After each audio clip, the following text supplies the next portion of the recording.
everybody, welcome back to my channel.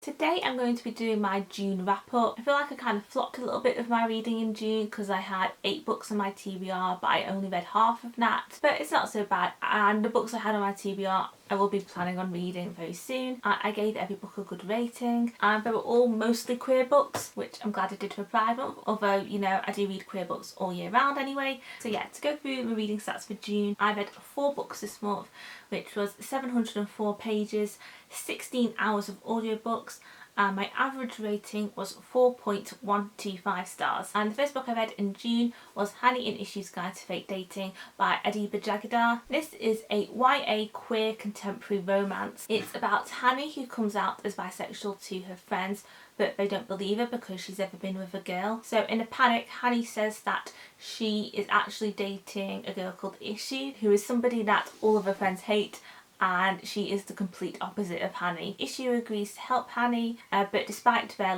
pact of fake dating, they do start developing real feelings for each other. This was one of my most anticipated releases of the year. When I first heard about the concept for this book, I just thought it sounded really fun. Plus I think I've realised now that I'm a fan of the fake dating trope. This is the author's sophomore novel. I haven't read The Hen Awards, her debut, but I definitely will be picking it up after reading this because I really enjoyed this. I gave it 4.5 stars. It's full of humour, which I wasn't expecting. It had the grumpy versus sunshine dynamic, which I really liked. I could see parts of myself in both Honey and Issue. I'm definitely an optimist like Honey, but I'm more of an introvert like Issue and would rather stay in and read, not necessarily study. Plus all the sweet moments of pining and yearning were some of my favourites to read. Both of our protagonists are Bengali and I really like reading about their culture and life experiences. There's quite a wide range of topics covered in this book and I think they were all handled well and an appropriate amount of time was given to everything. I absolutely flew through this book. It's pretty fast paced, so if you're looking for a new sapphic read,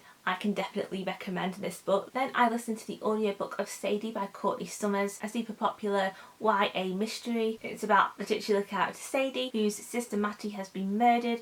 After a somewhat botched police investigation, Sadie sets out on the road to bring her sister's killer to justice. It's also about Wes McCrae, who hosts a podcast. It's a podcast about forgotten small towns and ends up wrapped up in this case and tries to find Sadie and what really happened. Like I mentioned, I listened to the audiobook of this because the audiobook is so highly recommended. It's more recommended than the actual book itself, I feel like, and it was a fantastic audiobook with a full cast.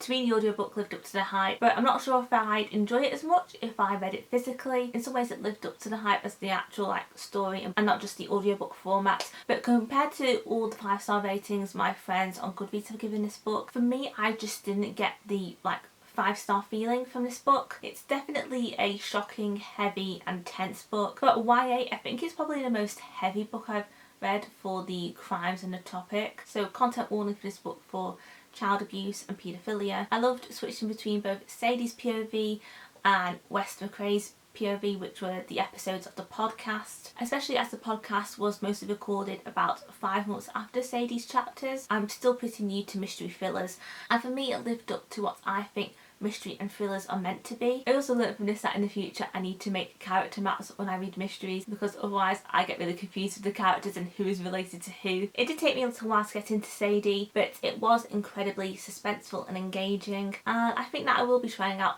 more of Courtney Summers' books. And yeah, in case I didn't mention, I gave this book 4 stars. Then I read Me, My Dad and the End of the Rainbow by Benjamin Dean. This is a middle grade novel about 12-year-old Archie Albright and his family. His parents are split up and they're arguing all the time and he doesn't know why. Then one day a leaflet falls out of his dad's pocket for Pride in London and him and his friends set out on an adventure to find out what Pride is all about and to kind of understand his dad better. I gave this book 4 stars.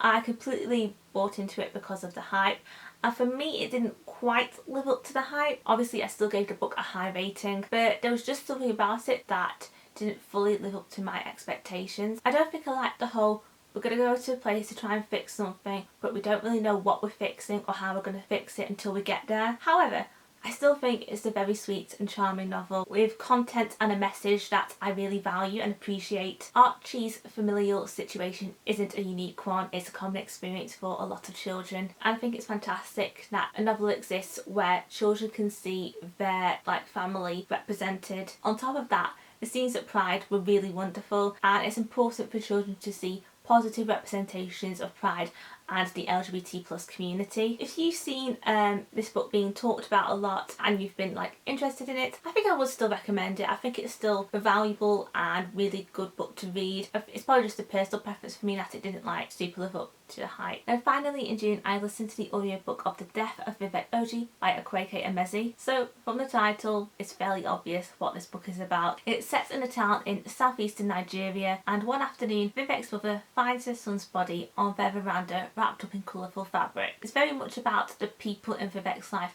how they perceive him, as well as gender and sexuality. This quote from the synopsis of the book kind of perfectly sums it up. Propulsively readable, teeming with unforgettable characters, The Death of Vivek Oji is a novel of family and friendship that challenges expectations, a dramatic story of loss and transcendence that will move every reader. This has been a very hyped book on both BookTube and Bookstagram within the past year. I think it did somewhat meet my expectations, but at the same time it was very different to what I was expecting. I did expect it to be more from Vivek's point of view, and personally I would have liked to have heard from their point of view a lot more rather than just the small snippets that we got. It's instead from the perspective of the people in his life, his mother, his father, his cousins, aunties, etc. Definitely a unique perspective which I enjoyed and appreciated. The writing and the plot is probably the thing I like the most about this story. The last two chapters in particular were stunning and made me feel very emotional. I also loved Vivek's mother. I really felt for her as she clearly cared so deeply for Vivek but never got to fully see who they truly were. However, one thing I have to say about this book that really shook me was that there's an incest subplot. I just couldn't believe that one of the most popular books in the past year has incest, and I've seen nobody talk about it. And I don't really know how to feel about it in terms of the story. I have seen come aware of like the idea that it might be included because that for some LGBT plus people,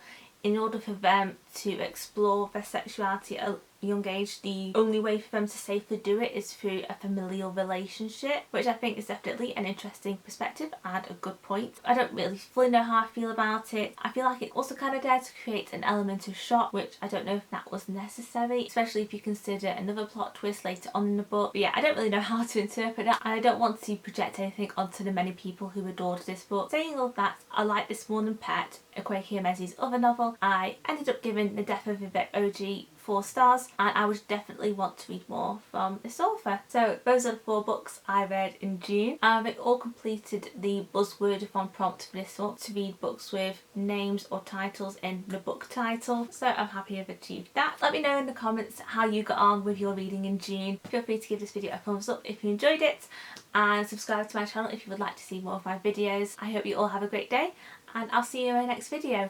Bye!